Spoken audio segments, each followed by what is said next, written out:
What's up, good people? Is everyone hanging in there? Hey, it's a Saturday morning. We're shut in. We're quarantined. We're sheltered in place. We're doing all that drive. To some degree. Anyway, you know what we're also doing? We're brewing. We got some water going. Also, I got this new awesome sweatshirt from Barry in Milwaukee. Check it out. Third Space. Thank you, Barry. Sent some beer that I got to drink too. So, I'm at the end of my... hopefully YouTubes won't care about the Pet Shop Boys sample there. We're at the end of my lagering season. I probably have one, maybe two more. So today I'm doing a hoppy pale lager, not a full India pale lager. I've got a hop shot, I hope, from a year ago in my freezer. That's going to be the bittering charge, but then I'm going to do a big hop stand with some hops that I've never used. Apparently, they grow some unique strains in South Africa. I did not know this till recently. Maybe all did. I know in New Zealand, done that. So Chip had some extras, and he hooked me up with a couple. First of all, the grain bill. Pretty simple. I got Barca Pills. I'm using 11 pounds of Barca Pills, and then 2 ounces of Perla Negra, which is a dehusked, highly kilned malt for a little bit of color, and 4 ounces of Crystal 60 for a little bit of additional color, flavor, profile. I got this Imperial Yeast Que Bono, which I made a starter of yesterday. That's looking just fine. That's actually some washed yeast from a previous batch. Alright, as for the hops, what we're doing is I have Southern Promise. I don't know what order I'm going to do these in. And I have Dawn. So, Dawn O. So basically, what you get is a beer called Promise of Dawn. Isn't that just beautiful, people? Isn't that just beautiful? Isn't that what we need right now? Promise of something better. More normalcy in some future time. Anyway, that's what we're doing. We're just getting the water going, the coffee going. We're going to get the breakfast going. We're getting it all going. We're doing it. It's a Saturday morning. It's going to be raining all day from what they say. But the brewing will go on. Let's get to it. That's breakfast. That's not beer. At least not today. Yeah, here we go. 152. Everything is all mashed in, stirred in. Time for some conversion. We got the first runnings coming in. 15 bricks. It's a little dark-ish. Got some color just from 2 ounces of the Perla Negra. And it's, you know, I don't know if you can see, it's kind of a, I don't know, reddish type color. And the first runnings are always a little bit darker than the second, but yeah, so far so good. So here is this hop shot. It says double barrel, which means there was 2 of these, and previously I'd only bought 1 at a time, and that was all they had. So I've got the wort spinning. You just squeeze it on in there. I don't know if you can see, it's like a gooey, resiny stream. So this beer is going to be 1055-ish, and this will contribute like 50 IBUs to 5 gallons of 1050. But I'm also going to get some bitterness from the hop stand. So hopefully it'll be both bitter but balanced. You can see the, ooh, that smells good. You can see the amber resin on the foam, kinda. I don't know if you can see that or not, but alright, start the timer. Okay, so the boil has ended, but normally I put the hops in right now and I definitely get a lot of bitterness from a hop stand when it's just post-boil. However, today think I have probably a decent amount of bitterness already from the Hop Shot, and I don't want it to be too bitter. It's not a India Pale Lager, it's a pale lager, strength-wise. So I'm going to let it sit. I'm going to start my clock. I'm going to check the temperature. The kind of magic number that you'll hear people talk about is 180 Fahrenheit. If it gets down to that, you get less bitterness and just kind of more flavor and aroma. I'm going to give it like 10 minutes, see if it drops some. I don't really care if it gets all the way down to 180, but the point is I'm going to let it cool down a little bit. And then instead of doing a double charge, which I often do, a couple ounces right now, wait 15 minutes, a couple more ounces, I think I'll just do 4 ounces all at once. So yes, start the clock, wait a little bit, see if it cools down. So there's 2 ounces of Southern Dawn, and here's my 2 ounces of Southern Promise, and it is a nice 183 after about 14 minutes. I do have the fan blowing over the top of it. I assume maybe that helped. So yeah, we can do the 2 ounces here, and then I have to open up the other packs. And I guess I'll give it a 15-minute rest. That's kind of what I do, and then get to the chilling. Got my eggs from my chicken lady.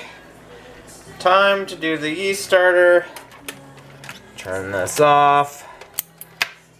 I got a little bit under 5 gallons. What I did was I had more wort than I thought I was going to need, so I boiled some on the stove, which is something I usually do, and it often just kind of works out, but I kind of overboiled and got a little bit less than 5 gallons.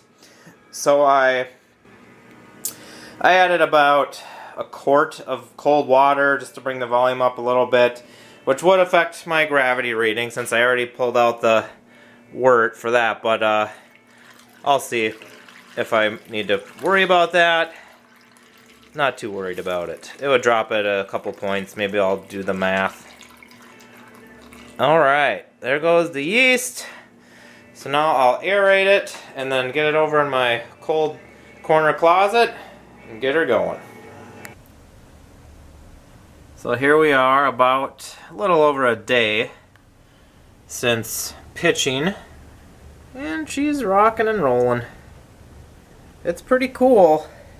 I think it's 50, so that's about in the sweet spot for this yeast strain, but she's off.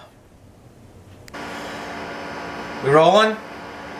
So, Promise of Dawn Pale Lager. We are going to give it a tasting. Oh, I forgot this one is kind of carbonated, so when you pour your own, buyer beware. And it's gotten pretty clear. Ooh. Quite clear. And you can see the color. It does have some color, and I'll go over the grains again, but it's not much grain to get it to that degree of color. But let's go give it a taste. Bittering? It has, so here we are tasting the Promise of Dawn.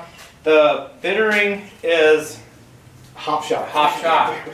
And the gravity was 1058, so 5 milliliters of that Hop Shot in a 1058 beer. I don't remember the IBUs, but it's not going to go crazy. It's just going to give it like a little bit of a thing. It's got a good brace of bitterness.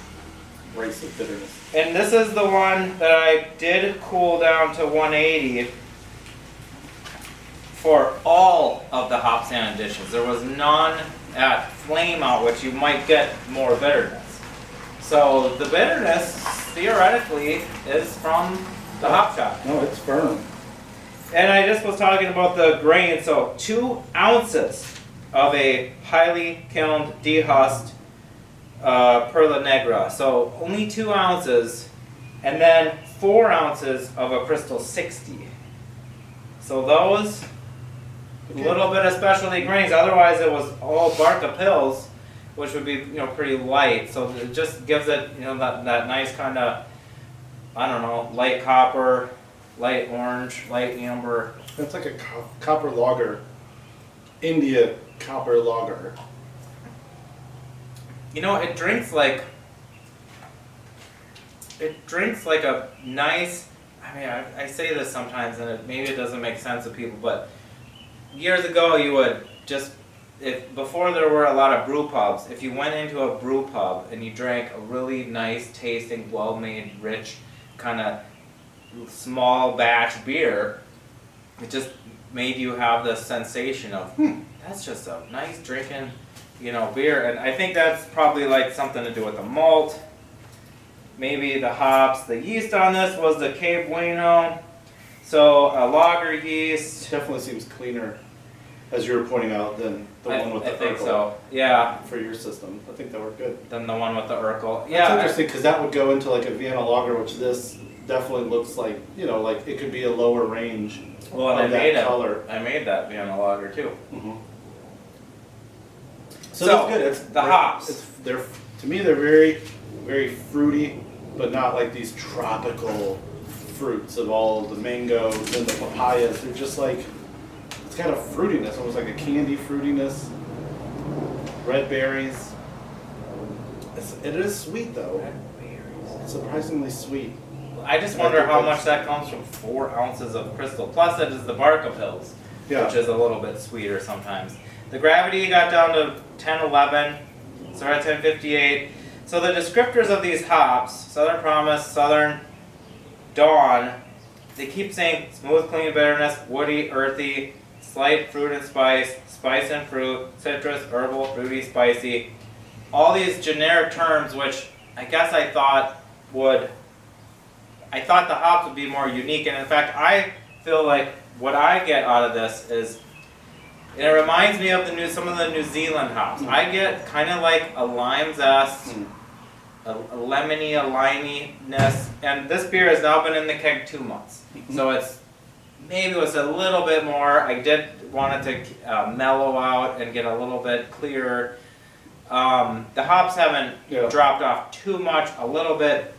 The other thing I think I kind of get is sort of like a little bit of pine. It just has a little bit of a bitterness. Now that I got it to warm up a little more, I get these lemon lime notes of citrus. I don't know about maybe that's what it means by the citrusy. I usually think of Orange, I guess, which comes through in a lot of beers.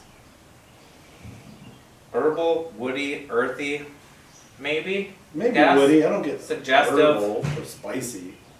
I would say maybe a little woody, because that kind of also to me sometimes, when I say berry, I think besides like the fruity and the jammy flavors of berries, I'm often thinking of that like woody, seedy part. But this to me is like, it's sweet, but it's bitter, which is nice. Like if you didn't have that and this was an experiment to just see if all those southern hops had impact only in flame out and stuff, like I think this would be overly sweet. So it's nice that hop shot's in there to like set the bar really high. Yeah, I've not really done a beer where you only put in any of the hops all Like at all the those end. Like hazies and sometimes stuff like people that. will do that, and you can do that. I think that if this was a drier beer, either with a less sweet base malt or even a lower final gravity, it might not be as nice. It would be a different beer. I think having some of the sweetness to go with the hop flavors and the amount of bitterness is good. It doesn't like drink like has a lot of crystal beer malt, but it has 4 ounces, and I think that does give it a tiny bit of contribution. I mean, 4 ounces is a 1/4 pound in a 11.5 pound grain bill. I mean, it's not much, but it does contribute.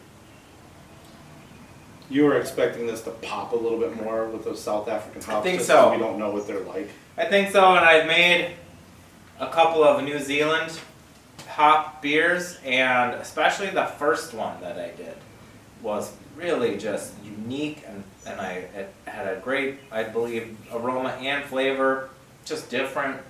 I mean, the descriptors of those hops were much more unique than these, and I just remember it being like, this is fantastic. Like, it was like a whole nother world of flavors and aromas that I hadn't really ever used, and this reminds me of those hops. I don't know if it's a Southern Hemisphere thing, but they're maybe a little more tame. Both of these could be a little bit older too.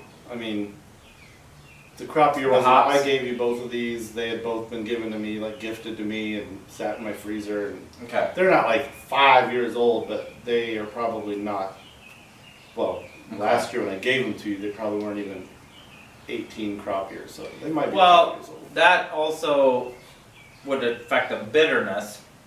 Maybe that would also affect the flavor too. I assume it would affect the flavor, the oils that Yeah. affect flavor, but Yeah, maybe. I like the beer, especially once it warmed up. I understood it a little bit more. Yeah, if you guys use any, there's a number of South African hops. I mean, these were just two. There's several other ones. Have you used them? Do you like them? How do you use them? What do they work well in?